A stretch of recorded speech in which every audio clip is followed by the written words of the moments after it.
ఈ వీడియో చూసే ముందు ఒక లైక్ కొట్టి జై శ్రీరామ్ అని కామెంట్ చేయండి. తెలుగు పంచాంగం ప్రకారం జూలై 6వ తేదీ శనివారం నుంచి ఆషాఢ్ మాసం ప్రారంభం అయి వచ్చే నెల ఆగస్టు 4న ముగుస్తుంది. ఆ తర్వాత శ్రావణ మాసం ప్రారంభమవుతుంది. మన హిందూ ధర్మంలో ఈ ఆషాఢ మాసాన్ని కోరికలు తీర్చే మాసంగా పరిగణిస్తారు. ఆషాఢ మాసం అంటేనే పూజలకు, ఉపవాస దీక్షలకు ఎంతో పవిత్రమైనది. ఈ సందర్భంగా ఆషాఢ మాసం విశిష్టత, పాటించాల్సిన నియమాలేంటో ఈ వీడియోలో తెలుసుకుందాం. ముఖ్యంగా ఆషాఢమాసంలో వివాహాది శుభకార్యాలు చేయకూడదు. కొత్తగా పెళ్లైన జంటలు ఆషాఢంలో కాపురం చేయకూడదు. ఈ ఆషాఢం మొత్తం భార్యాభర్తలిద్దరూ బ్రహ్మచర్యం పాటించాలి. కొత్త కోడల్ని ఖచ్చితంగా పుట్టింటికి పంపించాలి. ఎందుకంటే ఈ ఆషాఢ మాసంలో మహిళలు గర్భం దాల్చకూడదు. కాబట్టి ఈ ఆషాఢ మాసంలో కొత్తగా పెళ్లైన భార్యాభర్తలు దూరంగా ఉండాలి. ఈ ఆషాఢ మాసంలో కొత్త కోడలు పుట్టింటికి వెళ్ళకపోతే అత్త కోడళ్ల మధ్య మనస్పర్ధలు వచ్చి గొడవలు జరుగుతాయి. ఈ ఆషాఢ మాసంలో ఎలాంటి శుభకార్యాలను చేయకూడదు. పురాణాల ప్రకారం ఈ ఆషాఢ మాసం నుండి 4 నెలల పాటు శ్రీ మహావిష్ణువు విశ్రాంతి తీసుకుంటాడు. కాబట్టి ఆషాఢ మాసంలో శుభకార్యాలను నిర్వహించకూడదు. ఈ ఆషాఢంలో ముఖ్యంగా మునగాకు పప్పు, అలాగే నేరేడు పండ్లను తప్పనిసరిగా తినాలి. దీని కారణం ఏమిటంటే వేసవి కాలం వెళ్లి వర్షాకాలంలోకి అడుగుపెడతాం. ఇలా ఋతువులు మారుతున్న సమయంలో మన శరీరంలో వివిధ మార్పులు వస్తాయి. దీంతో మన శరీరానికి రక్షణ ఇచ్చే ఆహారాన్ని తప్పనిసరిగా ఈ ఆషాఢమాసంలో తీసుకోవాలి. ముఖ్యంగా మునగాకుతో పప్పు, తెలగపిండి వంటి ఆహారాన్ని తినాలి. ఈ ఆషాఢ మాసంలో మీరు తినే ఆహారం పైన ప్రత్యేక శ్రద్ధ తీసుకోవాలి. ఈ ఆషాఢ మాసంలో మరీ ముఖ్యంగా చద్దన్నాన్ని మాత్రం అస్సలు తినకూడదు.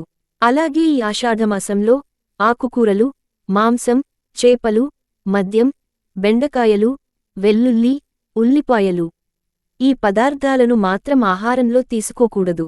ఇక ఆషాఢ మాసం వస్తే ఆడవారి అరచేతుల్లో గోరింటాకు మెరిసిపోతూ ఉంటుంది. పెళ్లికాని అమ్మాయిల చేతులకు గోరింటాకు ఎర్రగా పండితే అందాల రాకుమారుడు భర్తగా వస్తాడని విశ్వసిస్తారు. ఇక శాస్త్రీయ పరంగా గోరింటాకు గురించి మాట్లాడుకుంటే ఆషాఢంలో వర్షఋతువు ఆరంభమవుతుంది. ఆషాఢాన్ని అనారోగ్య మాసంగా పిలుస్తుంటారు. ఎండాకాలం నుండి వర్షాకాలంలోకి అడుగుపెడుతున్నప్పుడు మన శరీరంలో వేడి బాగా పెరుగుతుంది. ఇలాంటి సమయంలో మనకి ఎన్నో అనారోగ్య సమస్యలు వస్తాయి. అందుకే ఈ ఆషాఢంలో ఆడవాళ్లు తమ చేతులకు తప్పనిసరిగా గోరింటాకు పెట్టుకోవాలి. శరీరంలో ఉండే వేడిని గోరింటాకు తీసేస్తుంది. రోగ నిరోధక శక్తిని పెంచుతుంది. అలాగే గోరింటాకు రసంలో యాంటీ బ్యాక్టీరియా లక్షణాలు ఉంటాయి. స్త్రీలకు ఉండే గర్భాశయ సమస్యలు, చర్మ సంబంధమైన సమస్యలు తొలగిపోయి మంచి ఆరోగ్యం సిద్ధిస్తుందని ఆయుర్వేదం వివరిస్తుంది. ఈ రోజుల్లో చాలామంది మంచంపైన కూర్చునే భోజనం చేసేస్తున్నారు. కాని ఈ ఆషాఢ మాసంలో మంచంపైన కూర్చుని భోజనం చేయకూడదు. ఈ నెల రోజుల పాటు మంచం మీద కూర్చుని భోజనం చేస్తే మీకు రాబోయే కాలంలో ఆహార ధాన్యాలకు తీవ్ర కొరత ఏర్పడుతుంది. కాబట్టి ఇక నుండి అయినా మంచం పైన కూర్చుని భోజనం చేయకండి. ముఖ్యంగా ఈ ఆషాఢ మాసంలో దేవాలయాలకు వెళ్లడం, ఇంట్లో పూజ చేసుకోవడం, దేవుని మంత్రాలను చదవడం, అలాగే దేవుడిని ధ్యానించడం ఇలాంటి పనులు చేయడం వల్ల మీకు ఎంతో పుణ్యం లభిస్తుంది. ఈ ఆషాఢ మాసంలోనే గురుపూర్ణిమ, బోనాల ఉత్సవాలు వంటి ముఖ్యమైన పండుగలను జరుపుకుంటారు. చతుర్మాసం కూడా ఈ నెలలోనే ప్రారంభమవుతుంది. అలాగే పెళ్లైన స్త్రీలు ఉదయాన్నే నిద్రలేచి ముందుగా ఇల్లు వాకిలిని శుభ్రం చేయాలి. లేకపోతే మీ ఇంటికి దురదృష్టం పడుతుంది. దీంతో మీ ఇంట్లో ఎల్లప్పుడూ సమస్యలే ఉంటాయి.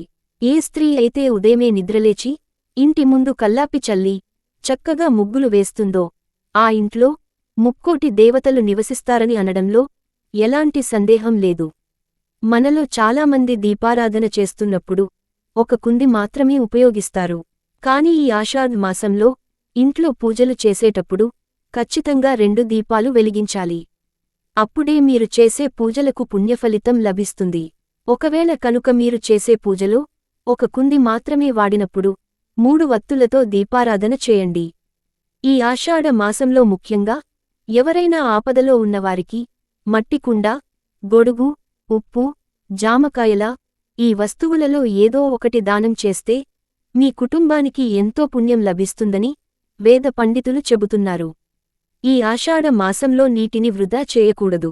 ఎవరైతే నీటిని వృధా చేస్తారో అలాంటి ఇళ్లలో లక్ష్మీదేవి నివసించదు. లక్ష్మీ లేని ఇల్లు కళావిహీనమై అష్ట కష్టాలతో నిండి ఉంటుంది. ఈ ఆషాఢ మాసంలో శ్రీ మహావిష్ణువుని, ఈశ్వరుడిని, హనుమంతుడిని ఎక్కువగా పూజించాలి. ఎవరి జాతకంలో అయితే కుజుడు బలహీనంగా ఉంటాడో అలాంటి వారు ఈ ఆషాఢంలో శివునికి అభిషేకం చేస్తే జాతకంలో ఉన్న కుజదోషాలు తొలగిపోతాయి. ఈ ఆషాఢ మాసంలో ప్రతి ఒక్కరూ సూర్యోదయం కంటే ముందే నిద్రలేచి స్నానం చేసి సూర్యుడికి అర్ఘ్యం సమర్పించండి. ఈ నెల మొత్తం సూర్యునికి అర్ఘ్యం సమర్పించడం వల్ల మీ ఇంటికున్న దరిద్రం మొత్తం పోయి సూర్యదేవుని ఆశీర్వాదం వల్ల మీ కుటుంబానికి ఐశ్వర్యం ప్రాప్తిస్తుంది. రాళ్ల ఉప్పు అంటే లక్ష్మీదేవికి చాలా ఇష్టం. కాబట్టి ఈ ఆషాఢ్ మాసంలో వచ్చే శుక్రవారం రోజున రాళ్ల ఉప్పును ఒక పేపర్లో కట్టి మీరు పడుకునే మంచం కింద ఉంచండి. తెల్లవారిన తరువాత ఇంట్లో ఉండే స్త్రీలు ఎవరితోనూ మాట్లాడకుండా ఆ ఉప్పును తీసి ఎవరూ తిరగని ప్రదేశంలో పడేయాలి. ఇలా చేస్తే మీ ఇంట్లో ఉన్న దుష్ట శక్తులన్నీ పోయి లక్ష్మీదేవి మీ ఇంట్లో తిష్టవేసుకుంటుంది. ఇక విపరీతమైన అప్పుల బాధతో ఇబ్బంది పడుతున్నవారు అప్పుల బాధలు తీరాలంటే కొబ్బరి నూనెతో దీపారాధన చేయడం మంచిది. పూజ చేసేటప్పుడు కొబ్బరి నూనెతో దీపారాధన చేస్తే ఇంట్లో డబ్బు సమస్యలు ఉండవు. ఈ ఆషాఢంలో ముఖ్యంగా గాయత్రీ మంత్రాన్ని జపించాలి. ఈ ఆషాఢ మాసంలో ఎవరైతే గాయత్రి మంత్రం జపిస్తారో అలాంటి వారికి అదృష్టం వరిస్తుంది. తమ జీవితంలో కష్టాలే ఉండవు. అలాగే మీ జాతకంలో సర్పదోషం ఉంటే ఈ ఆషాఢ మాసంలో ప్రతి సోమవారం శివాలయానికి వెళ్లి శివుడిని దర్శించుకుని శివలింగానికి ఆవుపాలతో అభిషేకం చేయండి. ఈ విధంగా చేయడం వల్ల కాలసర్ప దోషాలు తొలగిపోయి శివుని అనుగ్రహం లభిస్తుంది. ఈ ఆషాఢ మాసంలో ఎక్కువగా యాగాలు నిర్వహించే చోటకి వెళ్తే ముక్కోటి దేవతల ఆశీర్వాదం వల్ల మీ ఇంటికి అదృష్టం వరుస్తుంది. ఈ వీడియో మీకు నచ్చితే లైక్ చేసి సబ్స్క్రైబ్ చేయండి.